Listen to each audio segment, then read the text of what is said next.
What we're trying to do in this session is to offer a framework of gender justice in terms of working productively with boys. And I think the first thing we need to do, even though it might seem quite straightforward, is to define what we mean by gender justice, and I'll be doing that a little bit in the next few slides. Then I'm going to look at how we define gender just teaching, and then go through some examples of practice and understandings, and really the focus there is on gender deconstruction and supportive and mutually respectful relationships. Just to revisit, obviously we argue that schools must play a crucial role in addressing violence against women through gender just education. Now this is easier said than done, particularly in current times where there's a real narrowing of school priorities in terms of academic performance on accountability measures like NAPLAN. So we're running against it in terms of really prioritising social justice outcomes in schools at the moment. But as everyone has said, and as is clear in the aims of White Ribbon Day's agenda, what we're about is challenging gendered attitudes and behaviours, encouraging boys to talk about issues of masculinity and promoting respectful relationships and gender equality. And that's the central focus of what we try and do in our book. So in terms of gender justice, as I said, it might be something that we could take for granted, but we really need to define what we mean, and it does require a political agenda. In the book, we focus on broadening boys' understandings of masculinity to be more inclusive of difference and diversity, and it is about challenging the discourses of entitlement that I explored in the keynote with Martin, but it's also about providing alternatives to these discourses, and it's also about doing this within a very respectful and supportive and inclusive environment. Now, we might see that this agenda is something that, that's something that we should take for granted and expect, but we know that a lot of teachers don't actually take up this particular feminist agenda. And if that's not occurring, then it's really difficult, I think, to engage in gender just education if they're not actually politically aligned with the agenda. What we try and do in the book, within the context of trying to embed gender justice within teaching, is to, we've taken the key elements of productive teaching and embedded gender justice into the framework. So what we tried to do, and we've taken the productive pedagogies model, I'm not sure whether you're all aware of it, but there's various iterations throughout all of the states, and they do focus on these sorts of key elements of quality pedagogy, which is deep understanding of complex issues, not seeing knowledge as fixed, seeing it as problematic, making sure learning is relevant and meaningful and connected to learners, valuing and working with different cultures and social support. So in those sorts of environments, we know that quality teaching and learning occurs. So what we tried to do was take gender justice principles and feed them into, if you like, those pedagogies or those key dimensions. Now, the productive pedagogies has 20 pedagogies within it, but we tried to we distilled kind of the main emphasis of quality teaching and learning. And so we're in terms of intellectual quality, looking at gender deconstruction. So gendered knowledge is seen as problematic. We're focusing on connecting with boys' lives and their world beyond the classroom, but in ways that don't reinscribe dominant stereotypes of masculinity. So connecting with boys, but not connecting them with them in blokey ways, which has been quite a common practice in terms of what's recently occurred in big projects like Success for Boys and the Boys Education Lighthouse project. There's been a lot of stereotypical ways in which teachers have tried to connect with boys, which we've seen as kind of reinscribing those harmful behaviours that we probably want to problematise. In terms of recognising difference, we focus on celebrating multiple ways of being male, particularly those non-dominant ways of being male. And of course, this all has to occur within a positive and mutually respectful space. So we believe in taking up these sorts of pedagogies, we can disrupt those harmful discourses of masculine entitlement that some boys feel compelled to take up. Now we've been, as has been clear with the sessions that we've had so far, gender deconstruction has been a really key part of the ways in which we're supposed to support gender justice in schools, and it's been. But we would continue to advocate this.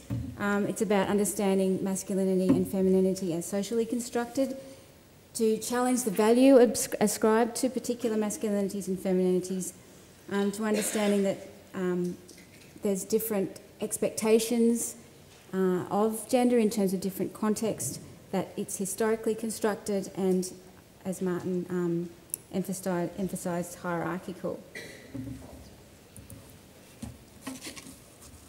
So it's about exploring how knowledge about gender is produced and maintained, about understanding how we become gendered, for example, how do language, texts and contexts regulate and police our behaviours? How can we support young people to become self-critical and self-conscious about these processes? How can we support them to read these processes differently? Now, as I said, this sort of critical literacy has been around for a long time, and there's many fantastic resources out there. And in the book, what we do is provide an account of the ways in which teachers are working in gender-just ways, but within that quality pedagogy framework that I indicated earlier. I've got a few examples to show you in the slides that follow that illuminate some of the ways in which these teachers are working. The first one is from Jennifer, who's a teacher of English and philosophy in the senior years, and she has a critically nuanced understanding about how language speaks us into existence as gendered beings. So she says, like if someone comes to class with a new hairdo, or they're wearing, sometimes the kids wear ties that aren't school ties, and rather than just saying to the girls, oh, you look beautiful or whatever, but using the same words for the boys, saying you look gorgeous or you look beautiful or that's really attractive. And similarly for the girls, using words that I might stereotypically have applied to the boys, like, I don't know, that looks really strong, or those sorts of things. So trying to use my language with less gender discrimination when I'm interacting with the students as individuals, and I'm more conscious of doing that when I'm teaching. But yeah, sort of taking it into just ordinary, commas, inverted commas, behaviour. So there's lots of research around how ordinary type behaviours that we take for granted reinscribe gender inequities. Language is obviously very powerful in constructing and regulating our understandings of gender, and it's far from neutral. As many key authors in this area have famously said, we word our world. We speak gender into existence.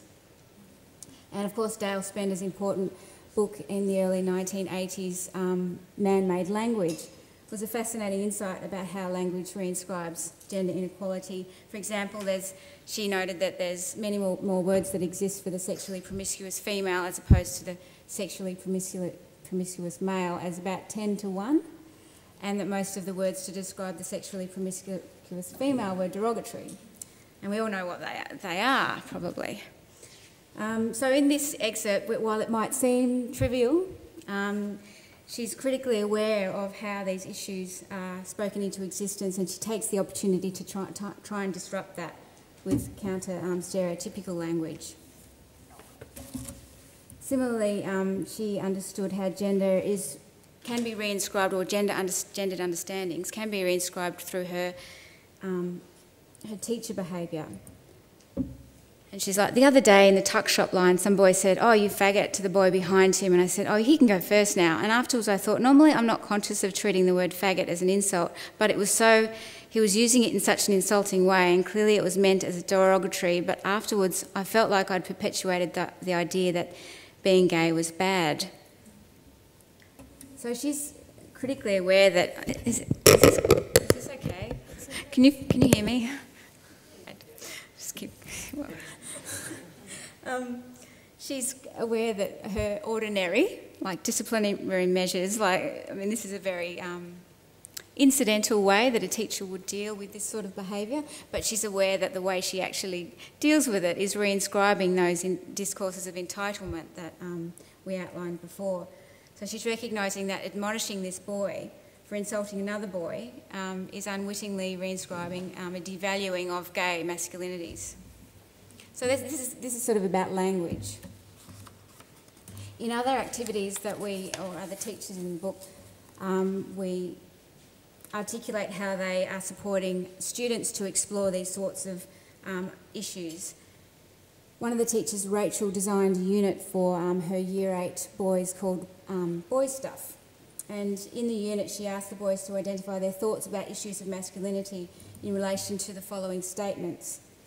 And she positioned the boys on a human continuum from strongly disagree to strongly agree in terms of these statements.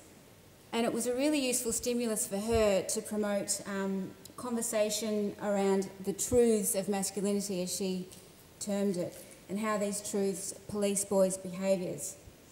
She deliberately uses the words sissy and tomboy and wimp to explore the value associated with particular versions of masculinity and how a proper or successful boy ought to behave. And she stimulated discussion about how these truths are used by the boys' family members, by their female peers and by their friends to police their behaviours. And she discussed also the consequences associated with not ascribing to or ascribing to these sorts of behaviours. She also illuminated how different people in this activity, different people understand different masculinities differently. So she illuminated that as well. And also how these might coincide or otherwise with the boys' understandings of masculinity. And she opened up conversations about how these truths are reinscribed within broader media discourses, for example, and activities such as sport.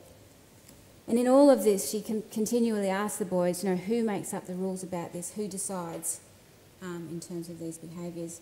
So she was trying to really illuminate that there's no fixed realities in terms of constructions of masculinity.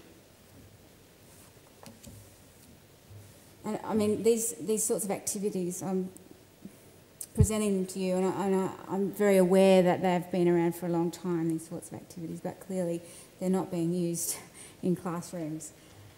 This sort of understanding of identities as not fixed, as multiple, was really key for Jennifer. Her work as an English teacher supported the deconstruction of texts in her classroom, and in relation to broadening understandings of gender, especially masculinity, to be more inclusive of difference and diversity, she highlighted the importance of students understanding identities as fluid, shifting and contextual. And of course her work really lends itself as an English and philosophy teacher to this deconstructive work, which we're aware of. So she used these ways of thinking about identity to support her students to analyse particular texts and how they could be read in multiple rather than singular ways, and to recognise the silences and the alternative readings that might be offered in particular texts. One of the texts she used was from the film The Crow. And she says, it was on the surface an enduring love story, but sort of deconstructing it, I was sharing with the kids my perception of, and many of them came to share it as well, but not all of them, that it was really something else masquerading as a love story. It was sexualising violence and objectifying women, and so taking a feminist reading of the film. But towards the end, quite often I would explicitly say, well, let's have a look at what that's saying in terms of restricting the male behaviour, because it's taking for granted that that the male will be the fighter, the protective one, the one who endures when the weaker female can't, and sort of looking at the implications of sexism, which I'm very strong on talking about from a feminist point of view, but that it's got damaging things for the male population as well in terms of a range of experiences that are cut off from men. So importantly, here she's engaging with a feminist reading that challenges the sexualising of violence and the objectifying of women. But she also challenges the costs of these discourses of entitlement for men, that violent behaviour and always being the one that protects and endures is damaging and cuts off a range of experiences for males as well. Now, these are just examples of many more activities that we provide examples of in the book. And I think one of our other teachers, Ross, kind of sums up what the key focus is for us here. And he says, we need to get students to think from another angle on an issue, whether it's, a minority group, another cultural group, just, there's more than one way. There's no absolute sort of thing, and what one person considers to be right may not be for somebody else. And to look at the circumstances and, really think, I really think if boys can think that way, then in terms of the way they relate with their girlfriends or their partners or their wives or kids or whatever, that they won't just operate out of the dominant alpha male sort of I'm right, I'm a male sort of thing. Now, of course, as we've suggested throughout this day, we need a whole school approach to this. It's fantastic that teachers are doing this disruptive work in their classroom, but we do need to support this more broadly at a whole school level. For example, with the incorporation and visibility of anti-discriminatory principles in terms of formal school policies and documents, particularly related to discipline and behaviour management and gendered bullying. So legitimising alternatives in terms of a whole school approach we've seen as supported in a number of different ways. Consciousness raising activities, showcasing and celebrating a diverse range of academic and sporting socio-cultural achievements. Often schools are very het on celebrating the first 18. One of the teachers in our research was saying that they don't bow to the great rugby god anymore, and I think that was really good. They were celebrating a more diverse range of gender activities and experiences. And it is about promoting traditionally feminine genres such as poetry and drama and giving them more legitimacy and space. And of course, maximising the potential of these sorts of gender deconstructive exercises requires learning environments where the teacher and adult-student relations are positive and mutually respectful. There's clear evidence to suggest that excessive and controlling teacher relations actually reinscribe some of these harmful behaviours that we're trying to disrupt. They actually increase boys' investments in these sorts of behaviours. However, it's also well recognised that teachers, especially young female teachers, tend to invest in such authoritarianism in order to demonstrate their street cred. And one of our teachers in our work says, I was a really strict, nasty disciplinarian, Miss Witch in the classroom from the beginning stages because I felt that I had to do that to get my street cred with them. I really felt as a female that was the hard yards. I would be very strict and firm and, not smile till Easter. So we can see that this teacher's investing in those discourses of power and entitlement that she's seeking to disrupt in her students. So in terms of productively engaging with boys, or indeed students more generally, of course, teachers need to reject these discourses. This is difficult, of course, within schooling environments where they're very hyper-rational institutions and they're quite controlling institutions because you've got, let's face it, lots of kids in a big space, and so it's difficult to actually disrupt those discourses. Schools tend not to position students with agency and a voice, but we believe that's key to supporting these sorts of deconstructive practices. And this is a comment from one of our teachers. I really go from day one, I really go to great pains to point out that we're joint learners, we're co-learners, and I'm learning from them as they're learning from me, and none of us should ever be afraid to say we don't know anything. I say to them, look boys, I'm no more intelligent than you, I'm still learning. Also, such approaches importantly model and legitimise alternatives to those discourses of power and entitlement. And this is another teacher. It was about creating a democratic space. She says, oops, sorry. If you present yourself and make your classroom a place of shared learning, I think that's very powerful. Sharing content, sharing knowledge with kids so that they don't see you as the fountain of all knowledge.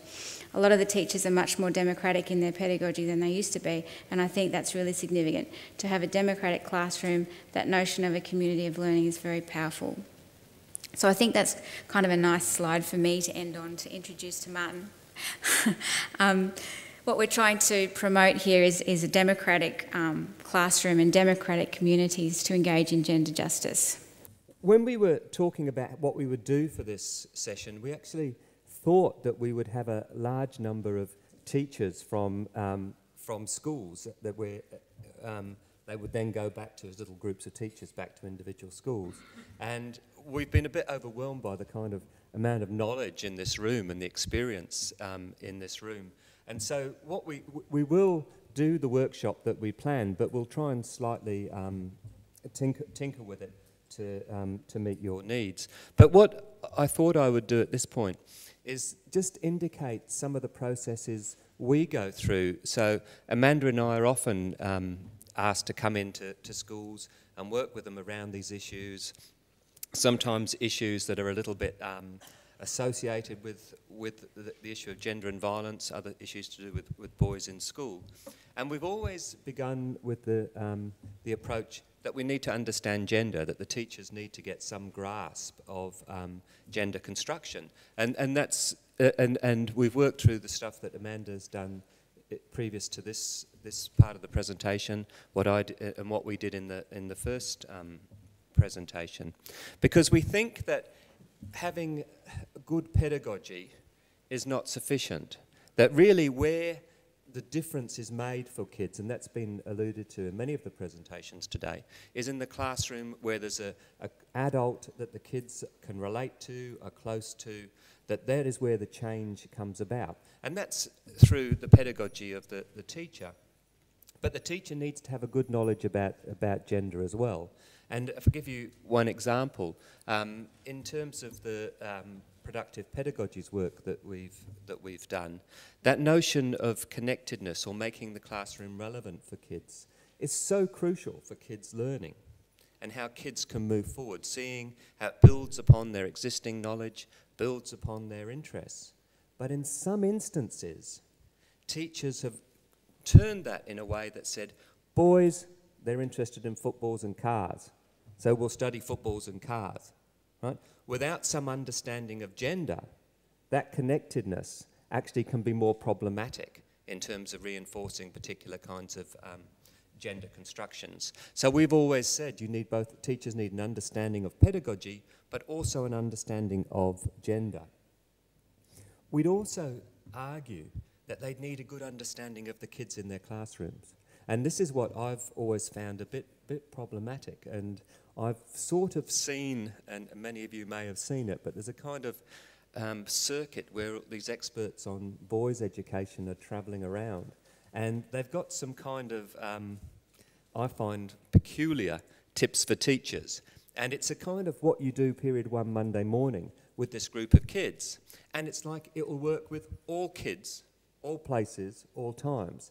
So it's almost like you go up to the Cape and you can run this boys' program just as easily as you could run it in Hobart or Melbourne. Or, like it's without taking some sense of there's different kids in those locations. And I have to say, some of those tips are bizarre. Like I'm not going to name any names because some of these people want to sue. But there's something, like I remember hearing somebody saying, like when you're teaching boys, you can't have bright lights because boys react to that light. And you think, oh, that's why there's so many hold-ups in 7-Eleven stores, there's bright lights. And kind of these tips for teachers approach. And we've always said that you need to be something much more substantial and substantive. And it's what we alluded to in the first session about the practices of persistence and hope. Obviously, teachers need to have good content knowledge. And we argue, and one of the first things we usually do is actually look at the local context of the schools. Pat Thompson, originally from South Australia, now at the University of Nottingham, talks about the thisness of every school. So you can see that, you walk into school and you know it's a school, and you have a real feel for what schools are like. But every school has a certain thisness, which makes it unique, and which makes the kids within that school reasonably unique. And that the teachers in the schools need to have an understanding of their particular context. So we've always advocated, and I'll run through some of these slides quite quickly because I want to get to an activity, but we've always advocated an action research approach. One which says there are some answers in existing research, and you need to engage with the literature that's been written by people who've investigated schools in a variety of contexts, Australia, overseas, and so on. You need to engage with that literature. But you also need to do your own research to get a handle on the thisness of this school. And so we've always argued for this action research model, and I'm not going to read the slides to you, but it's about teachers building a team to research, well, it's not just teachers, it can be teachers, parents, kids, it can be drawing on outsiders to assist, but to actually build up some kind of sense of ownership of this is the problem that we at the school are going to tackle. We're not just bringing in outsiders to solve our problems, it's owning up to the problem within a school and addressing that problem. Who can do it? As I said, a whole range of people can be involved. I saw an amazing example of this at a school in quite a difficult area of Brisbane, where this was built into one of the curriculums, almost by chance, but I think to some extent by design, where in a grade 6 classroom, the penultimate year in primary school in Queensland, kids had been talking about the problem of bullying in their school, and the teacher had said, well, what are you going to do about it? And they said, well, what can we do about it? And the teacher said, well, if you can't do anything about it, who can? We need to, let's work out what we can do. And it was through some interesting kind of dialogue and discussion. The kids came up with the idea, well, they should, present something to the principal and get the principal to do something about it. But it could have easily just sort of been a kind of one-off, let's go and get a delegation to the principal. And the teacher said, well, let's build it into our English, maths, social science unit. We'll integrate curricula here, and we'll do a report. And we'll prepare a report on bullying at this particular school. And the kids did these wonderful things where they got these maps, blank maps of the school, and they went round to the little kids and they got the little kids to shade in green on the map where they felt safe, red where they didn't feel safe, and yellow where they weren't really sure. Interesting, a whole lot of the young kids shaded it, the teacher's staff room, in yellow. You thought, what, and you think, well, maybe that's just because it's a space that's not their own. Sorry. But the point about that is it actually became part of the regular curriculum. The kids were being stretched intellectually, they were being forced to come up with research questions, they were forced to come up with hypotheses, they engaged in their regular kind of maths work. And interestingly, she said that these kids actually engaged with maths for the first time. And what she said to them was that we're giving a report to the principal. It's better be right. Like, you've collected all this data. Why would you now want to present a report with this data that's incorrect? So she sat them down, and whilst I'm, very much into discovery-based learning, there are places, I think, for quite explicit teaching. And this teacher sat them down and said, we're going to get you, very Queensland, signpost maths books out, and you're going to learn about graphing until you've got it right. Then you're going to work with your own data and prepare your own reports. This was real quality teaching that produced fantastic work, and the kids then presented their research to the principal and at a staff meeting.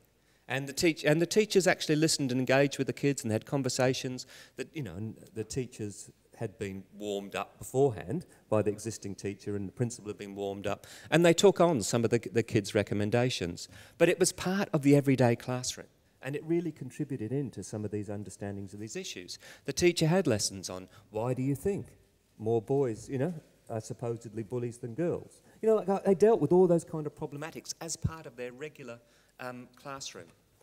And that kind of research fed into their understanding of issues at the school. What can be researched, and attitudes, violence, playground use, and so on. So that was the point about the mapping. Who can conduct action research? Sometimes I do think it is useful for schools to have critical friends. Like, I was involved in a project in Queensland that was called that the government put out, New Basics, and they had critical friends that came into the school, and it was really useful, I think, for schools to have an outside eye come in from time to time to actually reflect upon their practices. But it can be all sorts of people.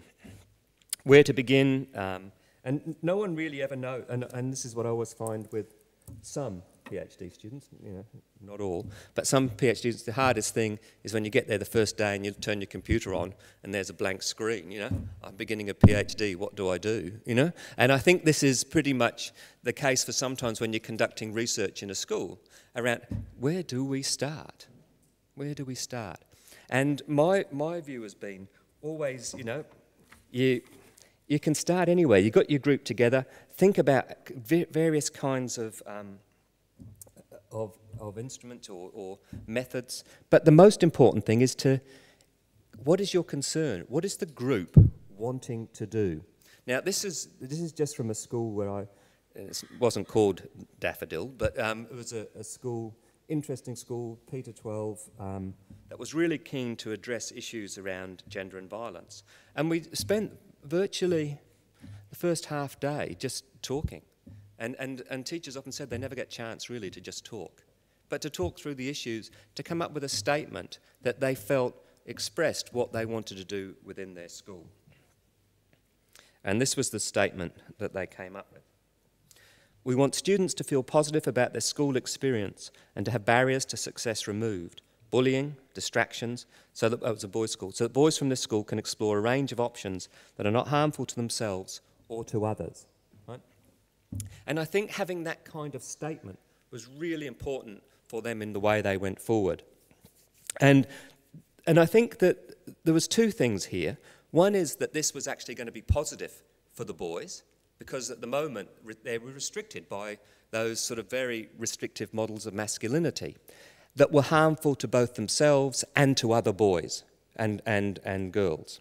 And so the idea was this would always be underpinning everything they thought through. And so what I did with them first, and I really hope this works because I'm going to get you to do it, is that I got them to think about their actual school and to prepare a where are we at? How's this school going?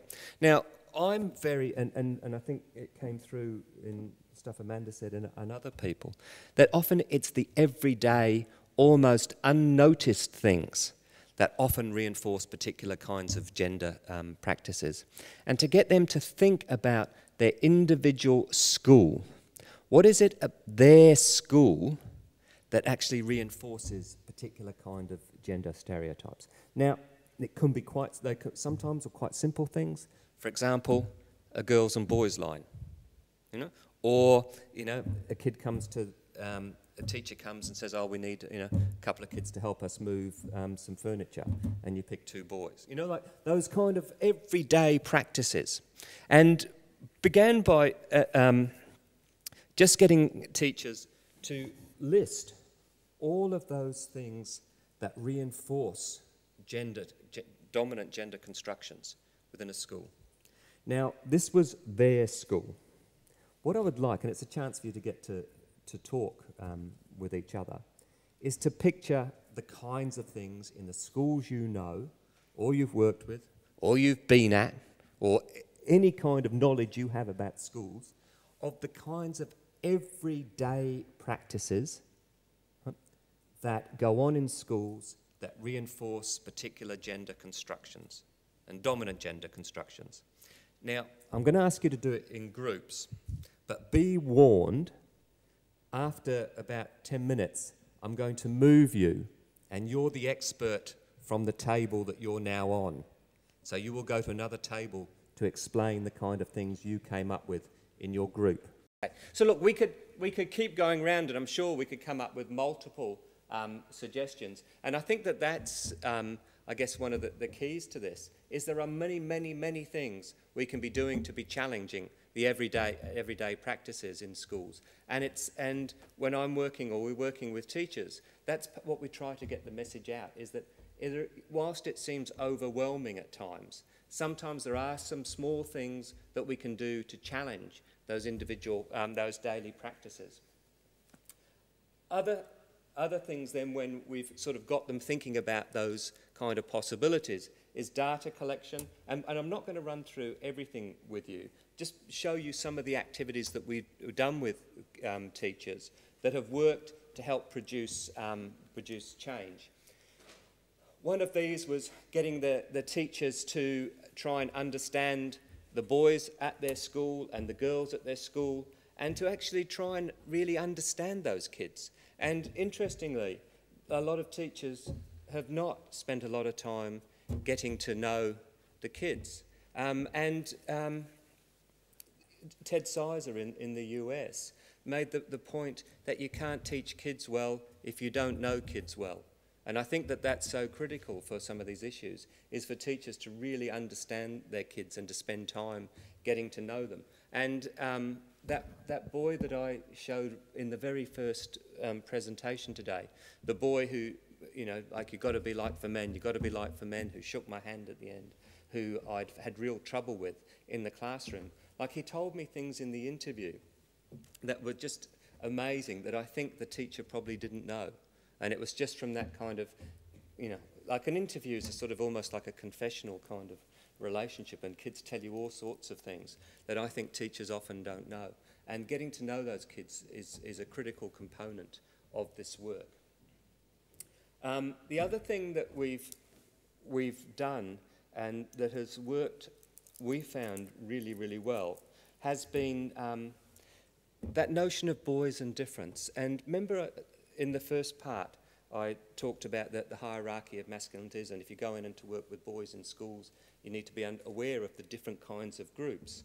And I present teachers with this kind of list and said, what about your school then? If you're working with boys with any capacity, whether it be to challenge their attitudes towards girls, to each other, or anything, you need to actually think about the different kinds of groups of boys. It's not a one-size-fits-all. Think about the groups of boys in your school. At that school, Daffodil, that I talked about before, they came up with this group of kids, the footies, the soccer, and it was sort of interesting as you started to see the dynamic between these kids, that the football players were the ones who played rugby league or rugby. Soccer didn't quite cut it. In fact, they equated with the music people, right? They weren't quite really, you know, tough boys. Then there were groups called the gamers. These were the boys who were right into whatever the latest computer games were, and would spend ages talking about the different games and the different kind of strategies they'd use for accessing games. Then the badge wearers. This was the group of kids who were sort of quite good at school, that would win all these different badges for various sports, debating, and would proudly wear them every day. Like, where there were some kids who'd win those badges and that straight away they'd be hidden at the bottom of their drawer, and they'd be mortified if they were asked to come up on parade or whatever to be given those badges. But there were a group that were very proud of those. These are their names, not mine. Then they talked about the group of boys who they saw as the emos, always wearing black. Then the group of kids they called the targets. They were the kids who often were you know, the brunt of other boys' teasing and violence. The tree dwellers didn't live up in the trees. They actually hung around the bottom of trees. So there's a group of trees where these kids always hung. The arsonists were just a small, and this was a joke, I crossed it out on once, somehow I don't know how to let it get back in this slide, but the arsonists were a poor little group of boys that set fire to the library by mistake. I don't know how they did it, but, and I think they were trying to get, anyway. And then there was the kids who hung in the library, who were, they would, you know, the arsonists would have been the library dwellers if they hadn't had this event which made them a bit distinct from the other library dwellers.